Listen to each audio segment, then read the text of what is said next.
ലോകം ഇന്ന് സാമ്പത്തികമായും രാഷ്ട്രീയമായും ഏറ്റവും കൂടുതൽ ഉറ്റുനോക്കുന്നത് പശ്ചിമേഷ്യയിലേക്കാണ്. ഇസ്രായേൽ അമേരിക്ക സഖ്യവും ഇറാനും തമ്മിലുള്ള സംഘർഷം മുമ്പെങ്ങുമില്ലാത്ത വിധം മൂർച്ഛിച്ചിരിക്കുകയാണ്.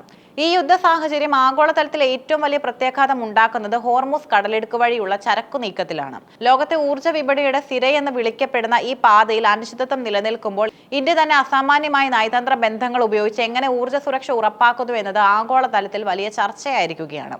ഒമാനും ഇറാനും ഇടയിലുള്ള വളരെ ഇടുങ്ങിയ ഈ സമുദ്രപാത ലോകത്തെ ഏറ്റവും പ്രധാനപ്പെട്ട തന്ത്രപ്രധാനമായ സ്ഥലമാണ്. ലോകത്ത് ഉൽപ്പാദിപ്പിക്കപ്പെടുന്ന അസംസ്കൃത എണ്ണയുടെ ഏകദേശം 20% കടന്നു പോകുന്നത് ഈ കടലിടുക്ക് വഴിയാണ്. Saudi Arabia, Iraq, UAE, Kuwait, Qatar എന്നീ രാജ്യങ്ങളിൽ നിന്നുള്ള എണ്ണ കപ്പലുകൾക്ക് ആഗോള വിപണിയിലെത്താൻ ഈ പാത അത്യന്താപേക്ഷിതമാണ്. ഇറാൻ ഈ കടലിടുക്കിൽ നിയന്ത്രണം ഏർപ്പെടുത്തുകയോ അല്ലെങ്കിൽ ഈ പാത അടയ്ക്കുകയോ ചെയ്താൽ ലോകത്തെ എണ്ണ വില കുതിച്ചുയരുകയും ആഗോള സമ്പദ് വ്യവസ്ഥ തകർച്ചയിലേക്ക് നീങ്ങുകയും ചെയ്യും.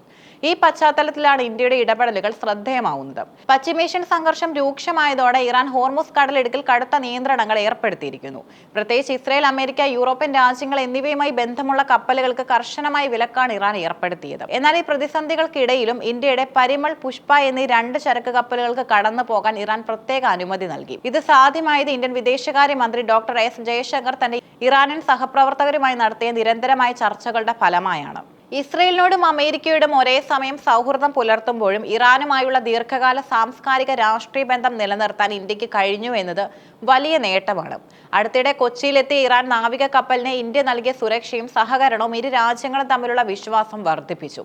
ഇതിന്റെ നന്ദി സൂചകമായി കൂടിയാണ് ഈ വിഷമഘട്ടത്തിൽ ഇന്ത്യക്ക് മാത്രം ഇറാൻ ഇളവുകൾ അനുവദിച്ചത്. ഹോർമുസ് കടലിടുക്കിലെ അനിശ്ചിതത്വം ഇന്ത്യയിൽ ഇന്ധനക്ഷാമം ഉണ്ടാക്കുമെന്ന ഭീതി പരന്നിരുന്നു. എന്നാൽ സൗദി അറേബ്യയിൽ നിന്നും 1.35 ലക്ഷം മെട്രിക് ടൺ അസംസ്കൃത എണ്ണയുമായി എത്തിയ ഷെങ്ലോങ് എന്ന ടാങ്കർ സുരക്ഷിതമായി മുംബൈ തുറമുഖത്ത് എത്തിയത് രാജ്യത്തിന് വലിയ ആശ്വാസമായി. സംഘർഷം രൂക്ഷമായതിനു ശേഷം ഈ പാതയിലൂടെ സുരക്ഷിതമായി എത്തുന്ന ആദ്യ പ്രധാന എണ്ണക്കപ്പലാണിത്.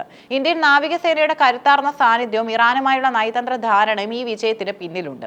ഗൾഫ് മേഖലയിലെ പ്രതിസന്ധി ഉണ്ടാകുമെന്ന് മുൻകൂട്ടി കണ്ട ഇന്ത്യ കഴിഞ്ഞ കുറച്ച് മാസങ്ങളായി തന്റെ ഊർജ്ജ സ്രോതസ്സുകളിൽ മാറ്റം വരുത്തിയിരുന്നു. ഇതിന്റെ ഭാഗമായി റഷ്യയിൽ നിന്നുള്ള എണ്ണ ഇറക്കുമതിയിൽ വലിയ വർധനവാണ് വരുത്തിയത്. കഴിഞ്ഞ ഒരാഴ്ചയ്ക്കുള്ളിൽ മാത്രം റഷ്യൻ എണ്ണയുടെ വരവിൽ 50% വർധനവ് രേഖപ്പെടുത്തി. ഇന്ത്യൻ ഓയിൽ കോർപ്പറേഷനും റിലയൻസും ചേർന്ന് ഏകദേശം 30 മില്യൺ ബാരൽ റഷ്യൻ എണ്ണയാണ് ഈ മാസം മാത്രം കരാർ ഉറപ്പിച്ചിരിക്കുന്നത്.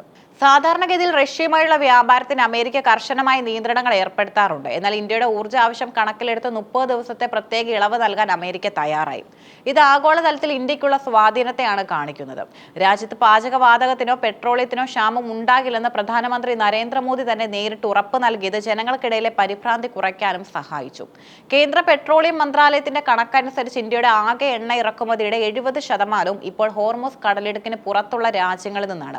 നൈജീരിയ, അമേരിക്ക, ബ്രസീൽ, റഷ്യ തുടങ്ങിയ രാജ്യങ്ങളെ കൂടുതലായി ആശ്രയിക്കുന്നത് വഴി ഗൾഫ് മേഖലയിലെ സംഘർഷങ്ങൾ ഇന്ത്യയുടെ ദൈനംദിന ജീവിതത്തെ ബാധിക്കാത്ത രീതിയിൽ ക്രമീകരിക്കാൻ സർക്കാരിന് സാധിച്ചു. ഹോർമുസ് കടലിടുക്കിൽ ഏകദേശം 38ഓളം ഇന്ത്യൻ കപ്പലുകളും 5000-ലധികം ഇന്ത്യൻ നാവികരും ഉണ്ടെന്നാണ് റിപ്പോർട്ടുകൾ. ഇവരുടെ സുരക്ഷ ഉറപ്പാക്കുന്നത് വലിയൊരു വെല്ലുവിളിയാണ്. ആവശ്യമെങ്കിൽ ഈ കപ്പലുകൾക്ക് അകമ്പടി സേവിക്കാൻ ഇന്ത്യൻ നാവികസേനയുടെ യുദ്ധക്കപ്പലുകളെ വിന്യസിക്കുന്നതിനെ കുറിച്ച് പ്രതിരോധ മന്ത്രാലയം ഗൗരവമായി ആലോചിക്കുന്നുണ്ട്. ഓപ്പറേഷൻ സങ്കൽപ് പോലുള്ള ദൗത്യങ്ങളിലൂടെ ഇന്ത്യൻ നാവികസേന നേരത്തെ തന്നെ സമുദ്രപാതകളിൽ തങ്ങളുടെ സാന്നിധ്യം ഉറപ്പിച്ചിട്ടുണ്ട്.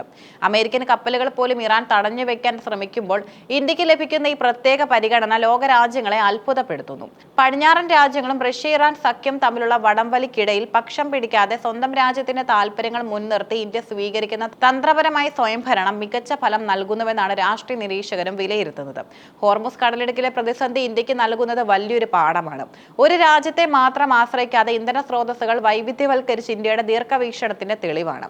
ഇറാനുമായുള്ള നയതന്ത്ര ബന്ധം ഉപയോഗിച്ച് കപ്പലുകൾക്ക് വഴി തുറന്നതും അമേരിക്കയുടെ പിന്തുണയോടെ റഷ്യയിൽ നിന്നും കൂടുതൽ എണ്ണ വാങ്ങിയതും ഒരേ നാണയത്തിന്റെ 2 വശങ്ങൾ പോലെ ഇന്ത്യ സമർത്ഥമായി കൈകാര്യം ചെയ്തു. യുദ്ധം ആർക്കും ഗുണകരമാകില്ലെങ്കിലും അത്തരം സന്ദർഭങ്ങളിൽ സ്വന്തം രാജ്യത്തെ ജനങ്ങളുടെ ജീവിതം സുരക്ഷിതമാക്കാൻ സർക്കാർ നടത്തുന്ന ഇത്തരം നീക്കങ്ങൾ പ്രശംസനീയമാണ്. വരും ദിവസങ്ങളിൽ പശ്ചിമേഷ്യയിലെ സംഘർഷം കുറഞ്ഞില്ലെങ്കിൽ പോലും ഇന്ത്യ തന്റെ ഊർജ്ജ സുരക്ഷാ നയങ്ങളിലൂടെ ഈ പ്രതിസന്ധിയെ അതിജീവിക്കുമെന്നതും ഉറപ്പാണ്. നയതന്ത്ര കരുത്തും പ്രതിരോധ സന്നദ്ധതയും ഒത്തുചേരുമ്പോൾ ഇന്ത്യ ഒരു ആഗോള ശക്തിയായി മാറുന്ന കാഴ്ചയാണ് നാം ഹോർമുസ് കടലിടുക്കിൽ കാണുന്നത്.